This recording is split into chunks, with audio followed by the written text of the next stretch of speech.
Hæ hæ. Við töluðum í síðustu viku það að við þurfum að greina alla snertipunkta sem við mögulega höfum við fólk til þess að byggja upp brandið okkar. En það ekki bara nóg. Við þurfum síðan að endurtaka. Við þurfum alltaf að vera að stimpla hlutina inn hjá fólki. Við vitum öll hvað það margt sem að berjast athygli okkar alla daga. Þannig að við verðum sífellt að vera að. Ég get lofað því að þú átt eftir að verða leið eða leiður á því sem þú ert að gera. Á markaðsefninu þínu, finnast þetta orðið þreytt og þú ert alltaf að horfa á þetta, þú ert alltaf að vinna með þetta. En fólk þarna úti, það sér kannski, ef þú ert heppin, 1% af öllu því sem þú ert að gera. Og sko, ef það 1%, þá ertu bara í mjög góðum málum. Þannig að þau eru ekkert að verða leið.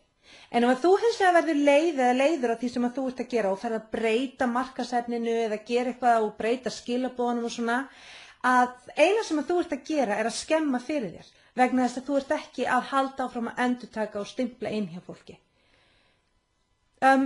Fólk einfaldlega bara þekkir þig ekkert aftur ef allt í einu komin algjörlega ný skilaboð eða talinu eða fólk fyrir nýtt útliti annað þess að þar. Og þá ertu bara komin aftur á byrjunarreit. Þú ert bara aftur að byrja að stempla þig inn. Fólk kaupir af þeim sem það treystir og það alveg sannað að endurtekning byggir traust. Þetta bara alveg sem fólk. Ef við vitum að hverju við göngum, að þá líður okkur vel með fólki. Hver eitthvað þekki ekki eitthvað svona fólk sem að maður segir, ég veit aldrei, hvar ég hef hann eða eitthvað svona. Manni líður ekki vel með svoleiðis fólki. Það ekki gott til þess að byggja traust og það nákvæmlega eins með brandið þitt. Ef fólk veit ekki hvar það hefur þig og hvar þú ert, að þá treystir það þig síður. Góð saga þessu með traustið og að byggja það upp.